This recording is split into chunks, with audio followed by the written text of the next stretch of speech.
Hey Taurus, how are you? It's me, LB. Welcome to the Untitled Tarot. So I'm using a combination of the Wild Unknown Animal Spirit and the Light Seers decks for you. All the decks I use in the channel are linked in my link tree under my Amazon storefront in case you want to get them for yourselves. I started pulling out your reading. I got about a row in, and there's something about this message that really wants to be given in real time, and so that's what we're going to do.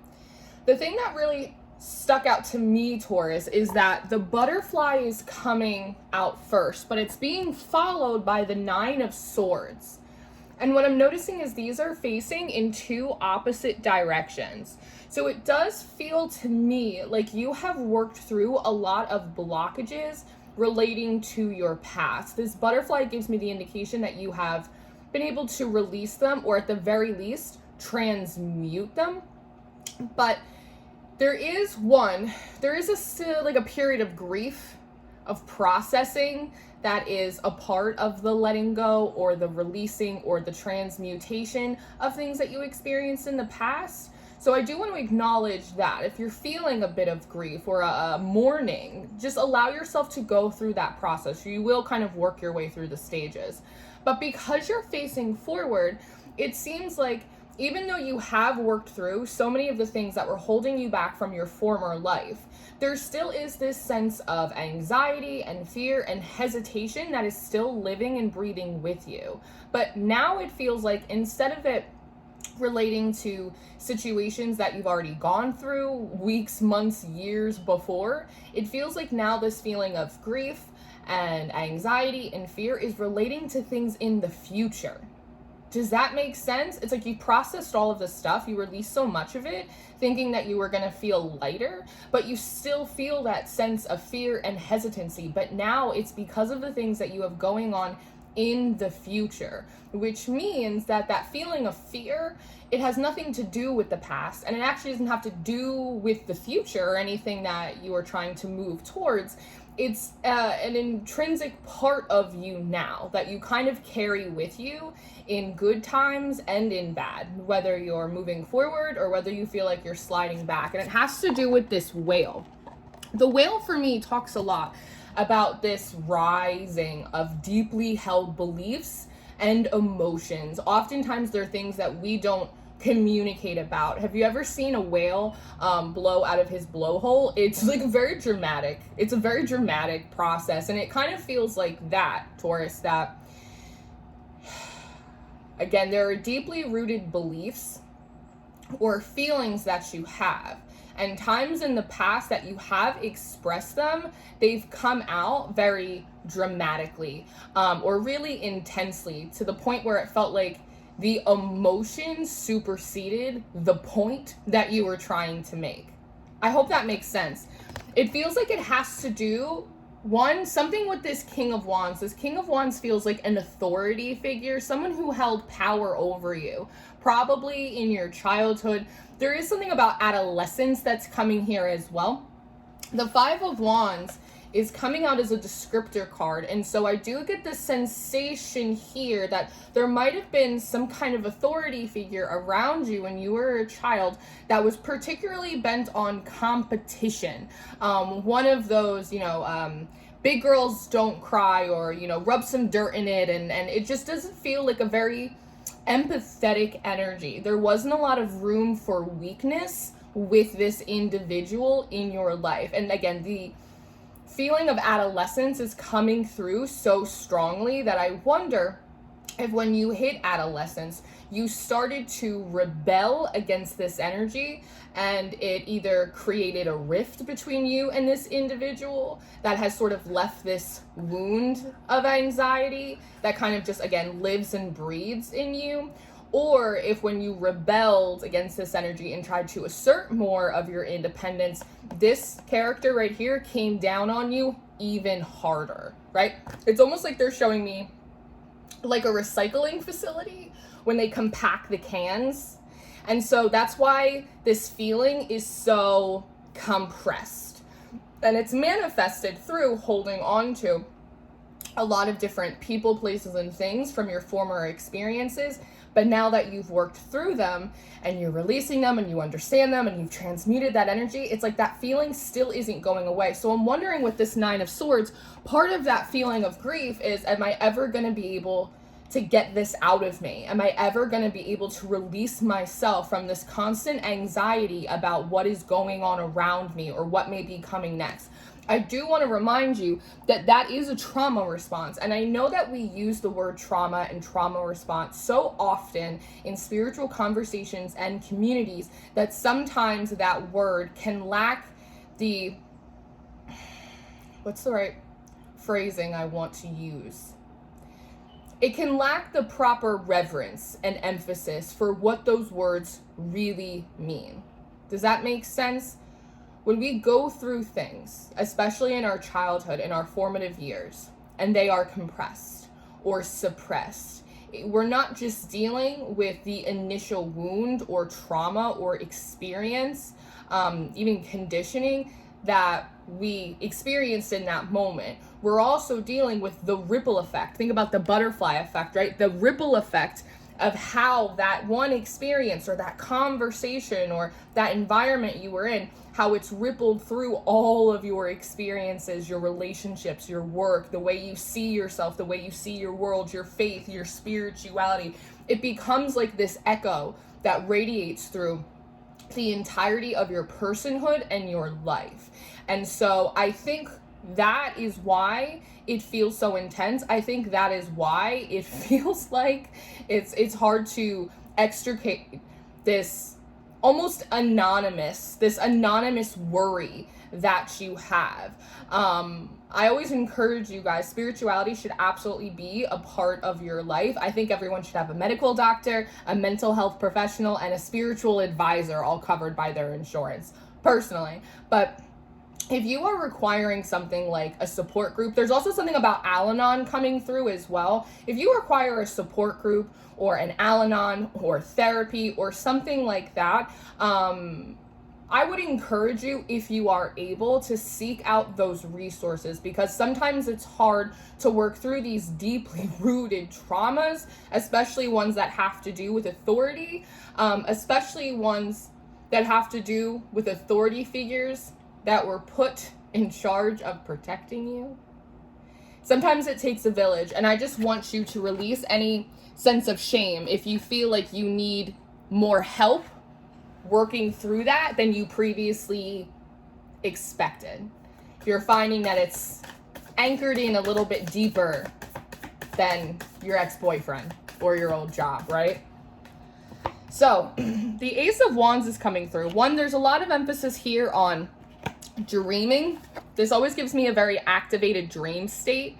When I look at this card, you may be playing out some situations, some old timelines, revisiting some characters that are coming in on your dreams. There is a sense of irritation with that, with the state of your dream life right now. One, it does feel like if there are certain characters from your past or situations replaying out in your dreams, it's a way that your subconscious is trying to neutralize the trigger. Does that make sense? If we play it out over and over and over again through the course of a few nights or a few weeks worth of sleep, eventually we become a little bit more desensitized to it, right? And it makes it easier for us to kind of shake it out of our mind and sort of shake it out of our spirits.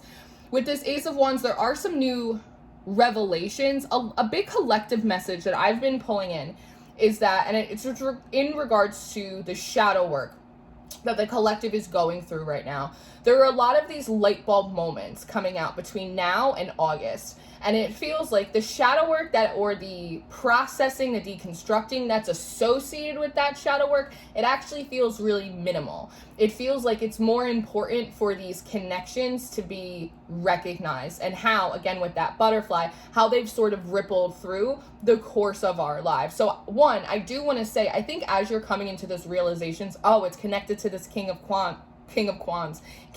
Wands. Oh, I see how this has rippled through a lot of my different experiences more significantly than I was previously giving it credit for. Yes, I understand that this is a thing that has to do with me and not so much of, again, these old jobs or these partners or even fearing things that are coming forward towards you in the future, because the incoming energy feels really positive. It feels almost like an answered prayer in a sense. It's like this just feeling of relief. Okay. It's not the worst thing possible. Okay. It's better than I expected. That's the feeling. It's better than I expected. Okay, things are actually coming together. Things aren't falling apart. That's the energy that wants to come in. But you're not quite, it's almost like your rib cage. I wonder if you're having trouble like breathing, or your asthma's been acting up. It almost feels like you're not quite open enough to fully receive like the spirit of joy and excitement that comes with that energy. But I do feel like you will soon. But again, making these connections and these realizations is really important. There's also something here about the fact that you do not have to bear the burden of other people not living up to their responsibilities. Because oftentimes as children, when our parents or our caregivers fail us, we tend to blame ourselves. Right? And it's the same thing in relationships. When they don't work out, we tend to blame ourselves. If jobs or projects don't work out, we tend to blame ourselves. You can carry that over into your spirituality as well. My manifestations aren't coming in. I don't feel like this is working or this is helping. It must be my fault. And it isn't always the case. And you have an opportunity right now to stop perpetuating that narrative that's hiding in your subconscious, because it's born out of falsity. It's born out of you absorbing the burden of other people not living up to their responsibilities. You're probably a hyper responsible person as well. You feel very productive. You feel very responsible. It's almost like you're always the one in charge. You're always the one putting things together and getting stuff accomplished, even if other people aren't kind of pulling their own weight. And I think when you do that, Taurus, it's a way that you prove to yourself that you are not like this King of Wands. If you can be very compassionate, if you can keep everything together, if you can take care of all of your responsibilities, then it tells this character that they were wrong about you. And it tells you that you didn't grow up to become like this person. Does that make sense?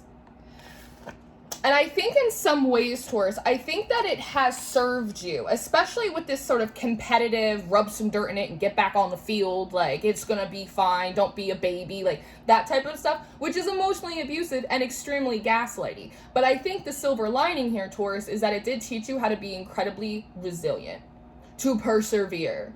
I think that there has nary been an obstacle that has really ever taken you out, because you always get back up. That's resiliency of the spirit. Now, the thing is you can reclaim that resiliency and that perseverance. You can reclaim that grit, but use it for your own purposes. Use it consciously, intentionally, as opposed to unconsciously as a coping mechanism or as a way to self-soothe yourself ahead of time, right? It's kind of how we mitigate disappointment or problems, right? If I can take care of all of these things, then nothing bad will happen and no one will be mad at me. So I'll go out of my way to get this stuff accomplished. You can rework that. You can take that characteristic that you have and you can transmute it, just like you just did your past, into your future energies to make you feel more emboldened, more confident, more ready to get back out there. That makes sense. I think it does, but I hope it does. 5 of Swords and the Hawk in reverse.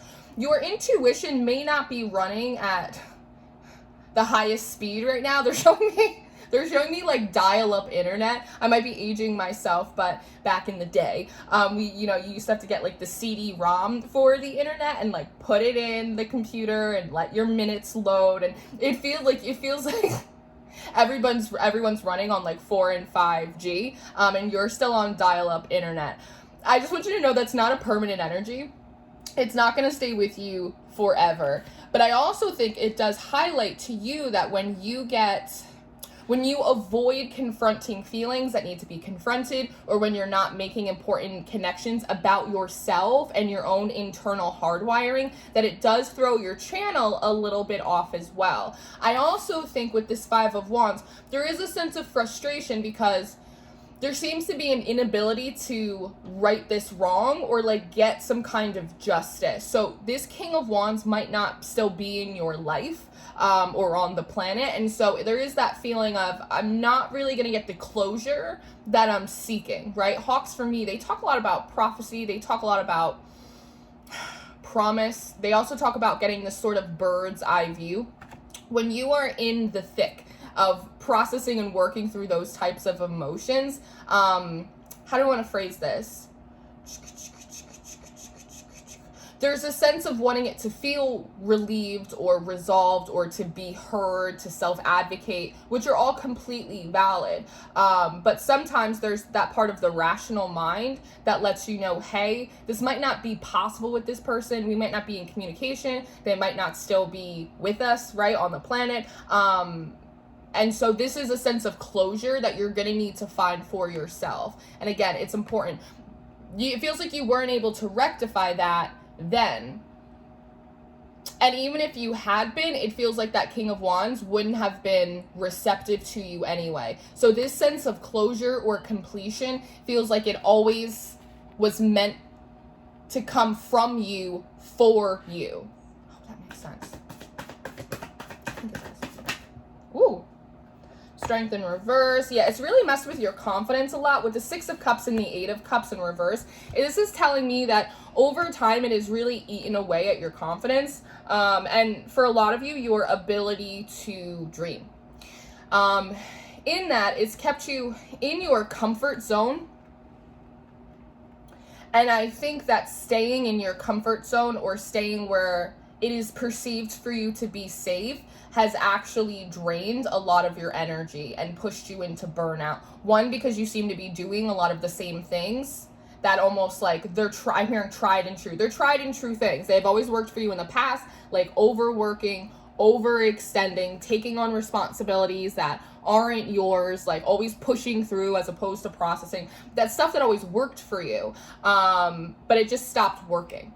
Right? And so I think one of these connections that you're realizing is because it ate on your confidence, maybe you haven't taken some of those leaps of faith or really gone after certain dreams or ambitions or adventures that you wanted to, and you stayed where it felt like you had a better sense of control, which made you feel more comfortable, right? Even if it wasn't really fulfilling for you. And that lack of joy coming in, that lack of stimulation, positive stimulation, that lack of fulfillment has really drained your energy. So it's not sort of just this emotional or internal sense of instability or insecurity. It's actually waned on your physical energy as well. So even if those full moments do come to you, you don't have like the physical energetic reserves or stamina required to take them, and they're bringing me back to the idea that you could take that resiliency and that perseverance. We're talking about energy manipulation right now, that you could take those aspects of you and you can change them or convert them or apply them in a way that serves you. So I think that here is an opportunity where you can do that, where you can take the abundance of that emotion that isn't serving you with the perspective that you're currently using. And I think that you can instead apply it to rebuilding up your physical stamina and pushing you forward past any fears of things in the future. So that way you can really take that leap of faith. Three of Cups.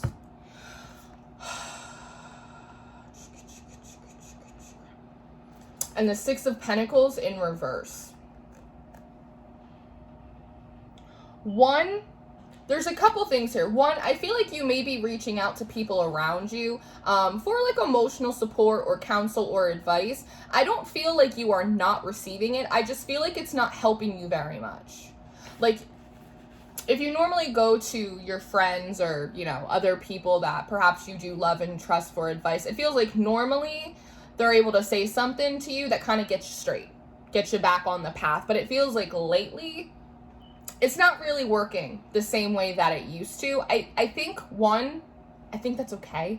I think that because this is so deeply personal, this is kind of an independent process that you have to go through. It's almost as if they would have to really understand like the deep intricacies of your childhood and your adolescence and how this has, you know, ripple effect through your life and how it's still kind of plaguing you in all of those ways to really be able to give you like the very specific kind of guidance that you would need. So it's not really their fault and it's not your fault either. I just don't want you to feel here because there could be, and it may come from a wounding, but there could be a feeling here of my friends don't support me or they don't know how to support me or right. And that could just whittle away at some healthy friendships. So again, I will reiterate, I do think this is a deeply personal and independent process that you have to go through, learning how to manipulate energy and transmute this wound into something that could be used for you to, again, take that feeling of resilience and apply it to not letting things hold you back, to taking an abundance of anxiety and transmuting it into fuel or life force energy, and then implementing it and integrating it into your physical body so you have more of those physical reserves to, again, really push past the barriers that you have and move into the next thing. It's important that you do this on your own. It's going to feel, and the process of it might feel a little bit lonely, but it does feel incredibly short-lived. This is like a short exercise. It's going to be very quick for you to move through this. And again, a lot of that backlog is being worked through while you're sleeping. So you may be a little tired, you may be a little bit annoyed about your dreams, but just know that they're doing more for you than against you. And again, it feels like any emotional or community support that you have, they are there waiting for you. It actually feels like they're kind of cheering you on. If you look at the tri-scale on our back, there's also the fact that the people around you recognize that you're working through a death and rebirth process right now. And a lot of them are emotionally and spiritually mature enough to allow you to go through it without interfering, right? Yeah, so let's see if there's anything else that wants to come out. The King of Swords is coming out at the bottom, so it does feel like you are going to come back into a greater sense of clarity, and your intuition is going to come back on as well. When it does come back on, I do think that it's going to be stronger than ever. I say that because there are these bats in the background, and bats for me talk a lot about ancestral energy, particularly long ancestors. And so it feels like as you work through this, you're learning a lot about energy work and manipulation. You're learning different ways to transmute energies in like a really creative way. When your intuition does come back on, you're very clear-headed. You can hear your guidance a lot better. There's also an enriched sense of wisdom with this owl that comes from within you now as well. You're reaching new depths in your clarity of thought, and you're reaching new depths in your own mysticism and your own intuition, because you, like this whale, are reaching a new depth of your healing. Beautiful. Exactly. So we have the Moth, psychic activation and increase, Ace of Swords with new revelations, and then the Moon card about what was previously unknown or hidden to you. And on the other side is an increased knowledge about all things sort of mystical, occulty, and intuitive.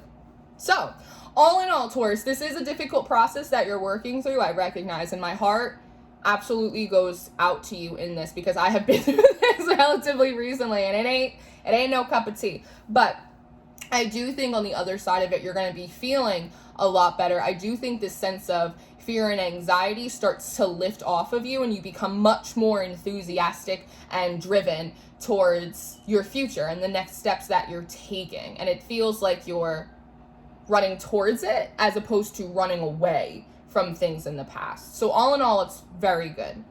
I'm going to leave this here. I am going to go do an extended reading. If you're interested in your extended reading, that is going to be the link in the description box. I always encourage you guys to check out Patreon. We have all of the extendeds, all of the monthlies, daily, weekly, monthly readings, and I host a mystery school over there, which is very exciting. And anything else you'll need from me can be found in my link tree and on my website. I love you so much, Taurus, and I will see you next time. Goodbye.